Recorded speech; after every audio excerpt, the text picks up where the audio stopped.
Welcome to today's episode of Navigating Nursing School with your nursing tutor. Today, I'm going to share with you the secret why nursing school exams are so dang hard, okay? That they're mysteriously so much harder than your pre-nursing school tests ever were, even though you're still getting multiple choice questions. I mean, once upon a time, multiple choice questions used to be like, okay, good, this test will be easier. You know, we hated the essay stuff. Now, multiple choice questions are the bane of our existence. And here's the thing. I guarantee that your nursing instructor knows all about this secret already, but she probably hasn't told you about it. So I'm going to today. Now, if you don't know me, my name is Nicole Whitworth. I am the founder of Your Nursing Tutor, and I have been a professional nursing tutor for over 15 years. My goal is always to help you learn to be a confident, safe, effective beginning nurse, and to tutor myself out of a job while doing it. I want you to learn how to study for yourself so you can become an independent self-learner. And one way I do that is through the Silver Bullet study system, and you can get a free 10-minute overview that explains all 4 steps of how to study better in nursing school by going to www.yournursingtutor.com/SBSS. That's Silver Bullet Study System, so it's SBSS. So let's get started today. What is this big secret? What's this big secret that is what makes your nursing exams so difficult? 2 words, Bloom's Taxonomy. Bloom's Taxonomy. I thought that Bloom's Taxonomy was something that almost all nursing students knew about. I learned about it when I was in nursing school, I think. Of course, now looking back, I'm like, maybe I didn't know about it. Maybe I knew about it before nursing school, because before nursing school, I was actually in getting I thought I was going to be a doctor of clinical psychology. So I was in a graduate program, and I ended up quitting at my master's because I met my husband, the love of my life, and life happened, and so I chose to drop out and decided to go back to school and become a nurse, which I have never regretted, and I love what I do every single day. I'm blessed to do what I do and help future nursing students to raise up the next generation of nurses. But Bloom's Taxonomy is basically, it's a way of deciding how to assess what people know, okay? And it's really, this is why I think a lot of instructors end up not talking to students about it. I've learned, because I ask my group tutoring members every once in a while, when it comes up in one of our group tutoring sessions, they'll be like, have you ever heard of Bloom's Taxonomy? And sometimes a couple students have heard of it, but I've found, at least recently, that the majority of nursing students have never heard of it. But once you understand Bloom's Taxonomy, then it doesn't automatically make your nursing exams easier, but it finally gives you the reason why. So number one, you don't feel crazy anymore. You should not feel crazy because you think nursing exams are harder. Okay. And I'm going to explain exactly why, because you might not believe me, but it's not you, it's the system. But the thing is with Bloom's Taxonomy is that it's a way that questions can be written, or tests, assessments can be created to see basically how deeply do you understand the content, how much mastery is probably a better word, do you have over the topic matter, okay? And I say it's because the challenge is that usually when you see it, and I recommend you Google it, okay? Google Bloom's Taxonomy when you get a chance later. And what you'll find is all these little diagrams on Google that are a triangle. Basically, it's a triangle. And at the bottom of the triangle, it says knowledge. The next step is comprehension. The next step is application. The next step is analysis. The next step is synthesis. And the last, at the very pointy top of the pyramid, is evaluation. Okay? So you probably recognized a couple of those words in there, because I bet you have heard your teacher talk about how on your exams it's application and analysis. And those are the 2 sections right smack dab in the middle of Bloom's Taxonomy. So there's knowledge and comprehension at the bottom, and then application and analysis in the middle, and then synthesis and evaluation at the top of the Bloom's Taxonomy pyramid. Now, here's the challenge. Before you went in nursing school, you were always told what to study. You studied it because you're a hard worker and you wanted to do decent. And then you were tested on what you studied and you did well. You did fine, right? You could pass your classes. But of course, in nursing school, that's changed for you. Or if you're pre-nursing, it's going to change if you don't take my advice today and heed the warning. And the way it changes is because they are still going to tell you what you need to know. They're still going to dump an overwhelming amount of information and assignments and chapters for you to read. It's going to be so much they can't even cover it all in lecture, right? That happens a lot in nursing school. It freaks students out. Doesn't freak you out if you're an independent self-learner though, because you don't rely on your instructor then. But before you get to that point, it's kind of scary because again, you've always been told what to study. So they're still telling you what to study, at least what they have time to get to in nursing school. So you dutifully study what you're told, just like you always have, because you're a hard worker and you want to do well. This is important to you. But now you get to the test, they've changed the game on you. They're no longer testing you on what you studied. Instead, they're testing you on how to think about what you studied. So with Bloom's taxonomy, the way that works out is that prior to nursing school, your exams were mostly testing you at those two bottom rungs of the pyramid, on the knowledge and the comprehension. What kind of questions does this look like? That would be like, where does insulin come from? And you would choose the answer, the pancreas, okay? You'd say like, what is the job of the lungs? To breathe would be the answer, right? Things like that. But now in nursing school, they're moving up the level of Bloom's taxonomy. They're moving up to application and analysis. What do application and analysis questions sound like? They sound more like what you're used to with nursing priority questions. Okay? They're going to sound more like patient has been diagnosed with type 1 diabetes. Which of the following nursing actions would be a priority?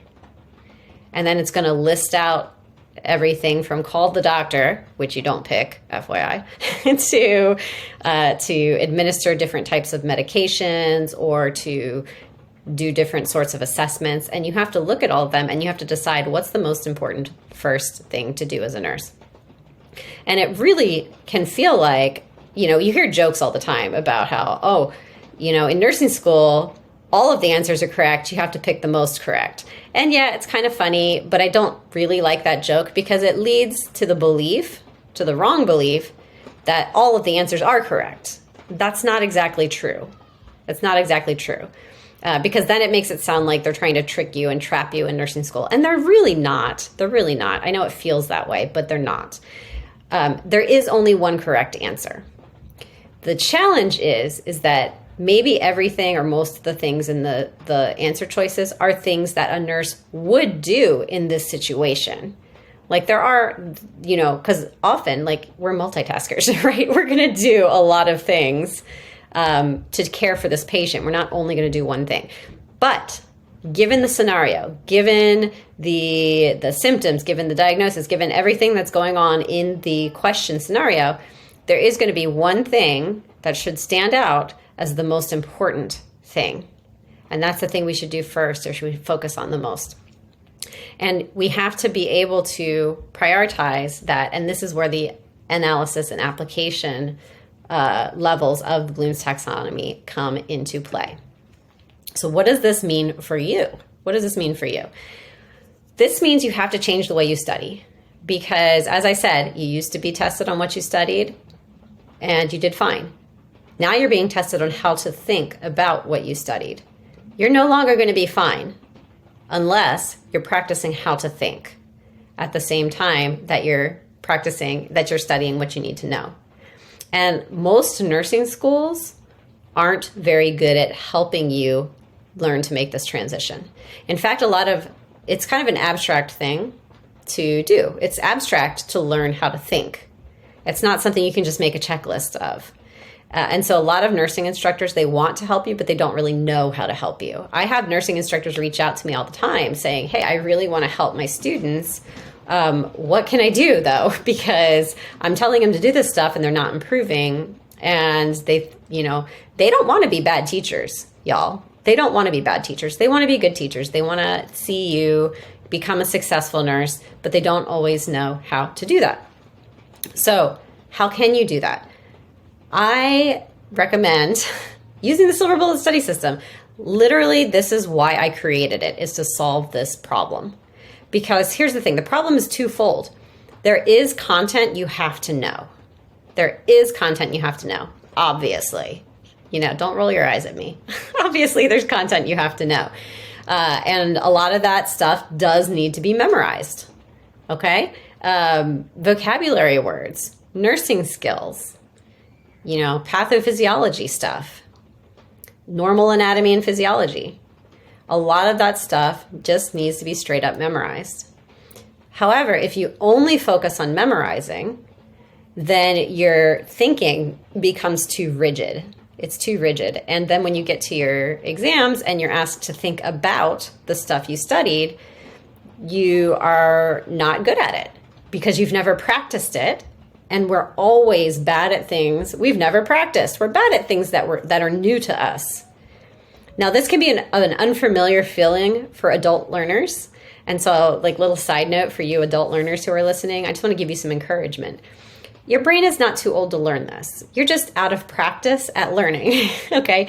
And not only that, but you're a little out of practice at feeling uncomfortable learning something new in a lot of cases. Because a lot of us as adults, as we go through life, we kind of get into our routines and we're doing the same things all the time. And since we're doing the same things all the time, we're well practiced at it. We've become pretty good at adulting. By the time you get to your late 20s, 30s, 40s, you've become pretty good at adulting. And now you're going back to school for nursing, and this is something new. It's a new skill. And you may not have learned a new skill at this level for years. And so it's pushing you out of your comfort zone, and you're going to feel uncomfortable as a result. That is okay. It is normal. It does not mean you cannot do this. It does not mean you're not capable. It just means you're out of your comfort zone. You're learning something new. And this is why in my group tutoring membership, I mentor all of my adult learners. We have a lot of adult learners in my group tutoring membership. So you wouldn't be alone if you wanted to join, and you can make some connections with other people. And we have a weekly student support group as well, so you can talk to each other about it. But it is really, you need to just recognize that is part of the normal process. It's part of the normal process. And it's okay to not feel like you're good at it. Okay, so that's my little side note for adult learners or anybody who's just feeling like you're not good at nursing school. You're not. If you were, you would have graduated already, okay? This is why nursing school is here, is to get you comfortable with it. You're not expected to be good at it at the beginning. But you do need to change the way you study. So this is why the silver bullet study system is broken down into two phases. The first phase is step 1 and 2. This is the what you need to know, because as we said, we agree there is stuff you need to know, and it's stuff that needs to be memorized. Step 3 and 4, however, is stuff that I would guarantee that you're currently trying to memorize, and you shouldn't be. Because steps 3 and 4 is where you start practicing how to think. It forces you, if you're correctly following the silver bullet study system, which again, you can join my group tutoring membership and get all the information plus my help learning it. Or if you just want to get a quick 10-minute overview, I have a free video on it at yournursingtutor.com/SBSS that you can check it out at and learn more information about it. But steps 3 and 4 is where we practice thinking about the content we learned in step 1 and 2. And we use it to make predictions about the symptoms, like what's going to happen next. This isn't only for disease processes. You can use and should use the silver bullet study system for literally anything you study in nursing school. But I'm just going to use a disease process to use an example in this podcast episode. With step 3, then we can say what's going to happen next. Based on what we learned in steps 1 and 2, we make predictions about what's going to happen next. What are the symptoms of this disease process going to be? Okay, what are some of the complications or adverse effects we might see, whatever it is. And then we check our textbook. Okay? Remember how I said you need to become an independent self-learner? This is the first step. Is you study the things you know you need to study. And I guess what? I have guidance and questions for how you know what you need to study in step 1 and 2, so you can figure it out for yourself when you use the silver bullet study system. But then step 3, you use that to predict the symptoms, and then you go to your resources. You check your textbook, you review your PowerPoint slides, you go to YouTube, whatever you want. I don't care what resource you use. The best resource is the one that makes sense to your brain and you're going to use. Okay? And so you check your answers. Did I make correct predictions? Is there anything I missed? And everything, the ones you predict, they have to be connected to the stuff you studied in step 1 and 2. Otherwise, why did you predict them? And if there's anything that you didn't predict, now you go back and say, well, why did this happen? How can I connect that to the stuff I learned in step 1 and 2? Or did I miss something important in step 1 and 2 that I have to go back and add? So you can see it even becomes a self-correcting study process. So you never have to worry about missing important information again. Because if you follow the 4 steps, you will always be able to self-correct yourself, which is why it's such a powerful tool when you want to become an independent self-learner, so you don't have to rely on your nursing instructor anymore and hope that you're going to get a good one next semester when you have no control over that. You have no control over whether your instructor is a good match for your learning style or a bad match for your learning style. What you do have control over is whether you can become an independent self-learner. Okay, and then when you go to step 4 in the silver bullet study system, it's very similar to step 3. It continues your practice for how to think about the content you're studying. And the fourth step of the silver bullet study system is, what are we going to do about it? So this is your nursing care, this is your medical care, and you need to make predictions first. Forget about what you heard in lecture. Okay, don't think about the textbook. Don't think about the YouTube videos. Don't think about any of the nursing school resources. Don't even think about stuff I've told you about that topic. Okay, you want to think about, based on what I studied in steps 1, 2, and 3, what kind of nursing and medical care would I predict would be relevant? And then you make your predictions. That is the process of practicing how to think like a nurse. So if you ever wonder, if someone ever tells you, oh, you just need to learn to think like a nurse, and you're like, how do I do that? I just told you how to do that. You have to practice making predictions. You can't be afraid of getting things wrong. I'm going to do a whole nother podcast about getting things wrong. Okay? I have opinions on that. But you have to make the predictions yourself. This is not just, oh, let me just write it down in step 4 and memorize it. You're not doing the silver bullet study system then. You're doing something else, and you're not going to get the results of the silver bullet study system. After you make your predictions, then you go to step 4B and you check yourself. Did I make the correct predictions? Is there any details I need to add, or is there anything I missed? Don't just write it down and memorize. Connect it back to the previous 3 steps so that you understand why you would take those nursing actions in that situation. You understand why that kind of medical care would be appropriate in that situation. When you study this way, so that you are thinking about the content, then you are studying based on Bloom's taxonomy. Okay? You're studying based on Bloom's taxonomy, which means that when you get to your next test and they're throwing up the application and analysis level questions, your brain is prepared to think things through at the application and analysis level of difficulty. Because as you might expect, as you move up Bloom's taxonomy, the questions get more difficult. Be thankful that nursing school doesn't ask you the synthesis and evaluation level questions. Okay, honestly, I think the only reason they don't is because those are really more, well, they're harder to do with standardized tests. Although, I didn't even think about this before the episode, NCLEX is doing more of that, because you'll see in synthesis and evaluation, one way that they will test that is with case studies. And NCLEX incorporates case studies now. Wonder why? It's because they are working on making NCLEX a better assessment of how you think like a nurse. And the higher the difficulty level, that means the more competent you are at learning, at being able to think like a nurse. And probably your nursing program throws in more case studies now too as a result. So they're trying to get you to think this way.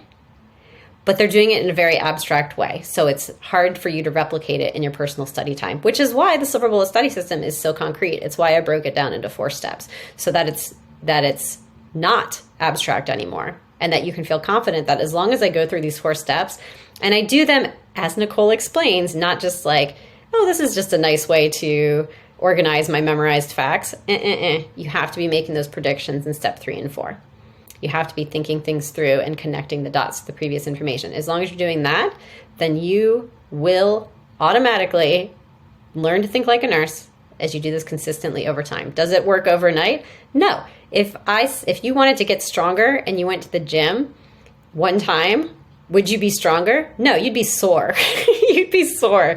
And you'd be like, oh, this gym thing doesn't work. This stinks. I'm not going to do this anymore. Then you're never going to get stronger.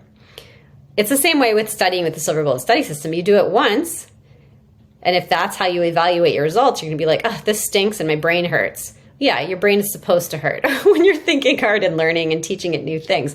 But if you do it consistently over time, just like you would follow a regular fitness plan, then it just happens. And you'll wake up just like you would wake up one day and be like, you know what? I do feel stronger. Like my pants fit and my clothes fit differently. And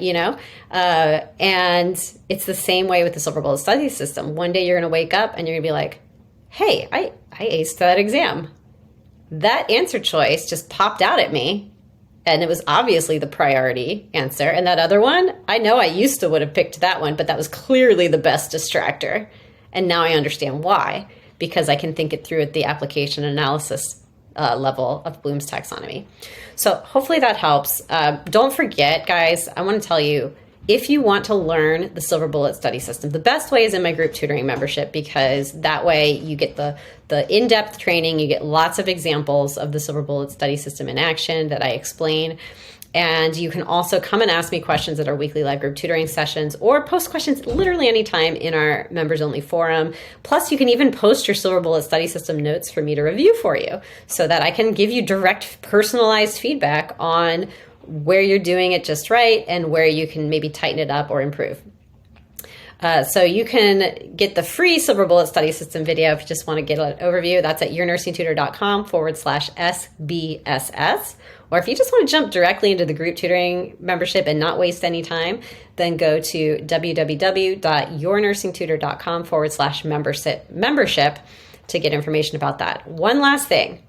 If you got value from today's podcast, it would mean a lot to me if you could go leave a 5-star rating on Apple Podcasts and a review if you have a few extra minutes, and let me know, what do you love about this podcast? What are you getting out of it?